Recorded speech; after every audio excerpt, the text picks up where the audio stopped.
Bismillahirrahmanirrahim. Assalamu alaikum dear students. It's me Abdul Wahid, lecturer in chemistry, Britain International College Network. I welcome all of you to the online session of Britain International College Network. Dear students, जैसा कि हमने अपने previous lecture में atom के बारे में पढ़ा था, मैंने आपको बताया कि एटम वर्ड क्या है, कहाँ से ये वर्ड डिराइव किया गया है।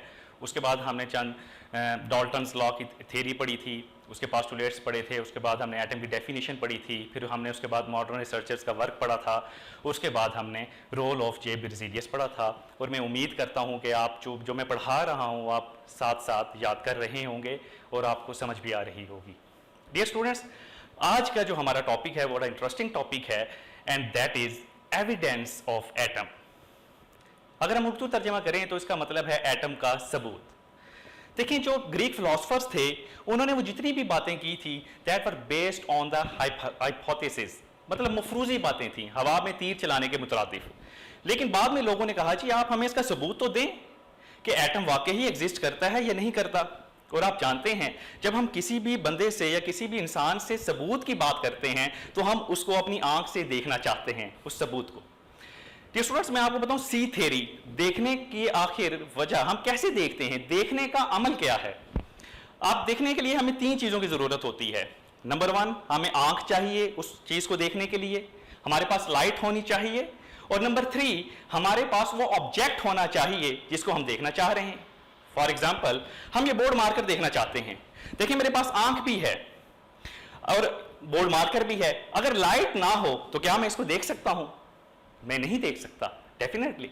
इसी तरह अगर आपने कभी गौर किया हो, जब आप रात को अक्सर जब ड्राइविंग कर रहे हो तो सामने से आने वाली कार की जब लाइट डायरेक्ट आपकी आंखों में पड़ती है तो आपकी आंखें थोड़ी देर के लिए, चंद सेकंड्स के लिए धुंधला जाती हैं, आप देख नहीं सक पाते। क्यों?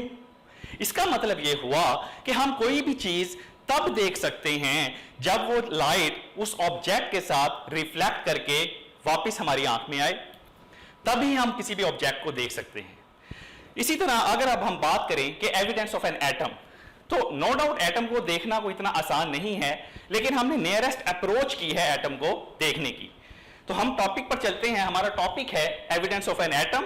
ये जस्ट फॉर इंफॉर्मेशन आपको बताया है मैंने कि सी थ्योरी क्या है, कि मतलब अगर आपने किसी भी चीज को देखना है तो हमारे पास देखने वाली आंख होनी चाहिए, हमारे पास लाइट होनी चाहिए और ऑब्जेक्ट होना चाहिए। देखिए स्टूडेंट्स, हम किसी भी चीज को देखने के लिए माइक्रोस्कोप यूज करते हैं। माइक्रोस्कोप बेसिकली क्या करती है, छोटी सी चीजों को हमें बड़ा करके दिखाती है। अब हमने एटम को देखने के लिए विजिबल ऑप्टिकल माइक्रोस्कोप यूज की। इसका दूसरा नाम विजिबल माइक्रोस्कोप भी कहते हैं आप इसको, बट बुक में जो नाम मेंशन है that is ordinary optical microscope. जब हमने ऑर्डिनरी ऑप्टिकल माइक्रोस्कोप से ऑब्जेक्ट को, एटम को देखना चाहा तो हम नहीं देख सके। क्या रीजन है? देखें, हम जो ऑप्टिकल माइक्रोस्कोप है उसमें जो हम लाइट यूज करते हैं दैट इज विजिबल लाइट, और विजिबल लाइट की जो वेवलेंथ है दैट इज 400 टू 750 नैनोमीटर। अब जब हमने अपना रिक्वायर्ड ऑब्जेक्ट जब हमने ऑर्डिनरी ऑप्टिकल माइक्रोस्कोप में रखा तो हम उसको नहीं देख सके। उसकी क्या रीजन है? ये देखिए ये है हमारे पास size of an atom that is 0.2 nanometre. ये कैसे आया ये मैं अभी आपको नेक्स्ट टॉपिक में बताऊंगा। देखिए, जब हमने विजिबल माइक्रोस्कोप से यानी ऑप्टिकल माइक्रोस्कोप से जब हमने अपने ऑब्जेक्ट के ऊपर लाइट फॉल की तो क्या हुआ कि जो लाइट है वो इस ऑब्जेक्ट के साथ नहीं टकराई बल्कि इसके ऊपर से गुजर गई।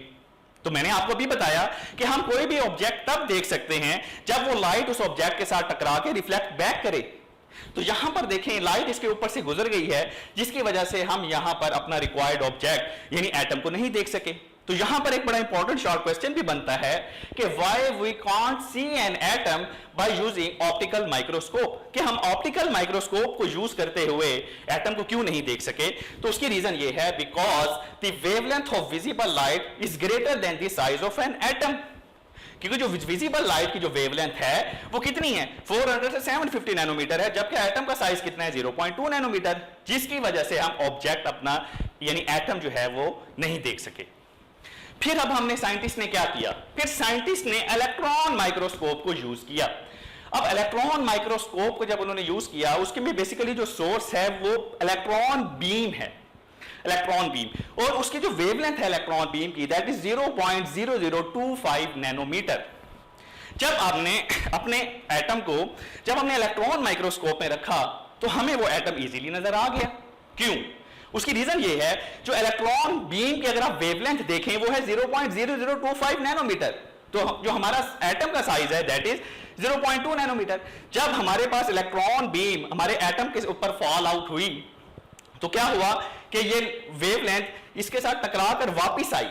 जब ये टकराकर वापस आई तो हम इसको देखने के काबिल हो गए, क्योंकि मैंने आपको बताया हम कोई भी ऑब्जेक्ट तब तक देख सकते हैं जब वो लाइट उसके साथ टकरा के रिफ्लेक्ट बैक करे। तो यहां पर अब हमने एटम को जब देखा, जो इलेक्ट्रॉन माइक्रोस्कोप है उसकी जो मैग्नीफाइंग पावर है वो आप देखकर हैरान हो जाएंगे कि कितनी है। वो किसी भी ऑब्जेक्ट को 15 मिलियन टाइम्स मैग्नीफाई करके दिखाती है।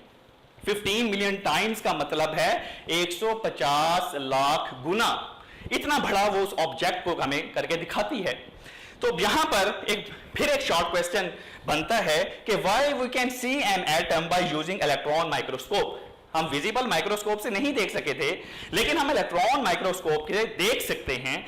उसकी रीजन ये है, because the wavelength of the electron beam is smaller than the size of an atom. क्योंकि जो इलेक्ट्रॉन बीम की जो वेवलेंथ है वो साइज ऑफ एन एटम से बहुत ही स्मॉल है। अब हम इसकी एग्जांपल देखते हैं कि हमने इलेक्ट्रॉन माइक्रोस्कोप में पीस ऑफ ग्रेफाइट रखा। जब पीस ऑफ ग्रेफाइट हमने रखा तो हमने क्या देखा कि ये हमारे पास एक पिक आ गई पीस ऑफ ग्रेफाइट की।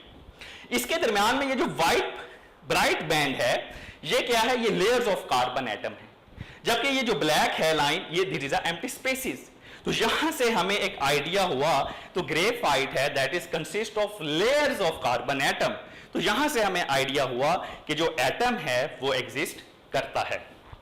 ये स्टूडेंट्स, उसके बाद एक्सरे एनालिसिस हमने किया एटम का। ये जो पॉइंट्स हैं ये सारे जो मैं अभी आपसे डिस्कस करने जा रहा हूं ये सारे के सारे एमसीक्यूज हैं। जो शॉर्ट क्वेश्चन थे वो मैंने अभी आपसे डिस्कस कर लिए, ये सारे का पॉइंट्स जो हैं वो एमसीक्यूज हैं।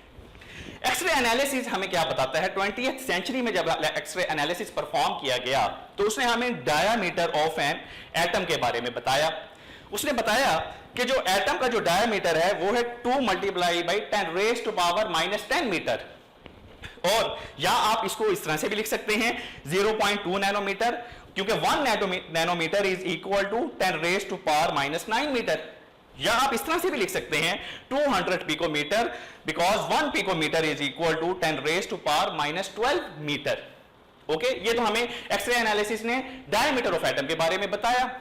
उसके बाद हमें मास ऑफ एन एटम के बारे में भी बताया कि जो एटम के मैसेज हैं that ranges from 10⁻⁻27 to 10⁻⁻25 kg।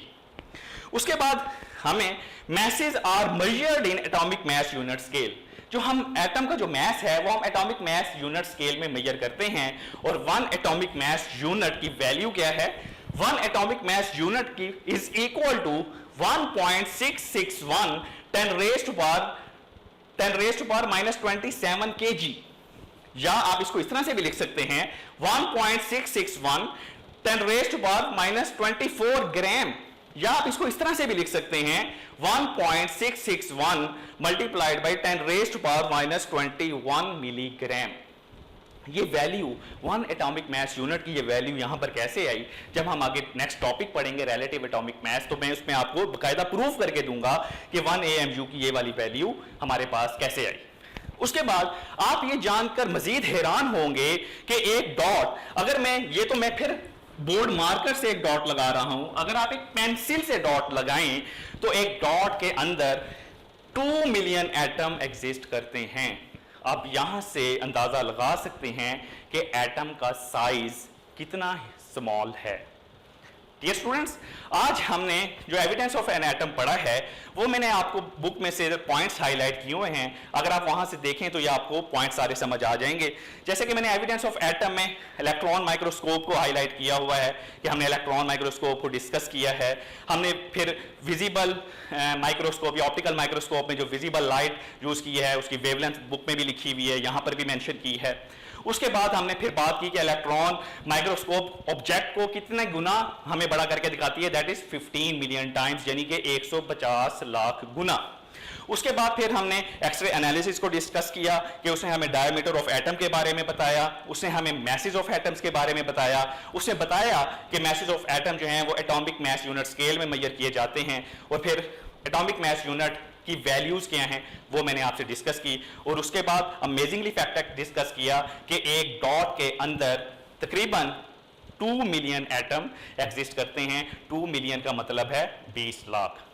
Thank you very much.